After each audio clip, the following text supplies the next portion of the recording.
Hello, and welcome back to Giselle Eats. I hope everyone had a happy Thanksgiving. I hope it was grateful and blessed and all of those things. I hope you spend a lot of time with your family, but let's utilize some of those leftovers from Thanksgiving. I have my 9 by 13 deep dish Pyrex dish here. I am going to add in 2 pie crust. I'm going to put 2 at the bottom, and I am going to pre-bake this. We're going to make a chicken pot pie. I am going to chop and shred up the chicken from some roasted chicken that we have, thighs and breasts. We're going to come over here to this pot with some of the juices left over and a stick of butter, and we're going to saute our onions and celery. We just want to get them started and soften a little bit. We are going to season these with some celery salt. We're going to season them also with some pepper and some chicken bouillon. Now, you don't have to cook this all the way because it is going to go in the oven for about 25 to 35 minutes. But we want to soften them and get them started a little bit. We also want to add to this that thick, creamy, almost like a soup, but we're not going to use canned soup. We're going to use 4 tablespoons of flour. We're going to add in probably 4 cups of water. 4 cups of water to those 4 tablespoons of flour to get it thickened up really, really nice. Now, this thickness can be all up to you. You can use less flour or less water, but my family, we like it pretty thick. I am going to add in the potatoes to get them a head start with the cooking, because you do not want to have a chicken pot pie and the potatoes are not done all the way. So you do want to put them on 15 to 20 minutes before you finish your filling. So 4 tablespoons of flour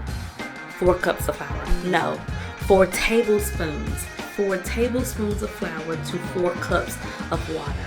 We're going to add in our frozen vegetables. These are some frozen vegetables that I had in the freezer for this pot pie. Green beans, carrots, and corn. We're going to get that mixed up, and I usually like to add that at the end because it's not going to take long, and you want that crunch and those vegetables to still stay vibrant. So it's okay if you add them in a little bit frozen. It ain't going to take but so much for them to, get unthawed and cook through and through in your chicken pot pie. I am going to cover this with another layer of the 2 pie crusts, so definitely get you 2 boxes, 1 box for the bottom and 1 for the top. That bottom layer on that chicken pot pie is optional. We like a lot of crust, so that's why I added to the bottom, because we like that. That's optional. You do not have to add that in.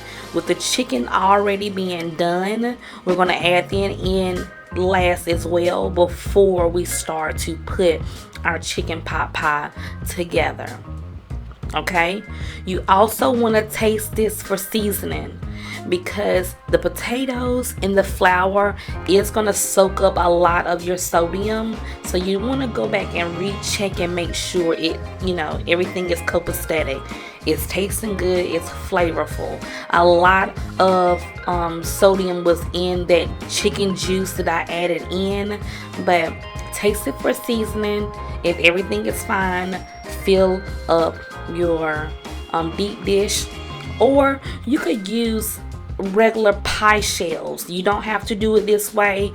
I just have a larger family, and they love this. They can take it to work and have it for dinner. So that's why I'm like, because I'm not cooking no more this week, this would be perfect to get them through the week, get them from work, or have a little snack with some cranberry sauce. So we're going to get this filled. We're going to cover it with 2 pie crust in the oven for 25 to 35 minutes.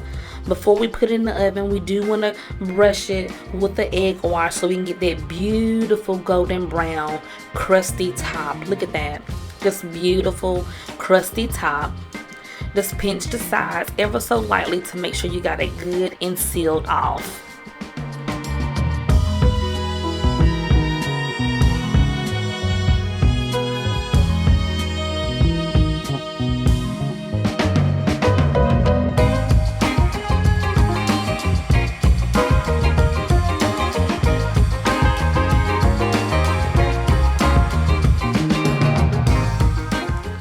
Now, with this pie crust, I'm going to brush this egg wash. This is just one egg. I did put a pinch of sugar and a pinch of salt. You don't have to do that, but I do want that crust to be slightly sweetened. Slightly sweetened, so just a pinch of sugar and a pinch of salt will go a long way. Trust me, you don't have to do it. But if you're interested on trying something new and wanting to taste that flavor, try it this way. Just a pinch, that's all you need. And here you go. Here is your beautiful, beautiful, beautiful chicken pot pie. I hope y'all enjoyed this video. Make sure you click on your notification bell, and I'll see you in the next video. Bye!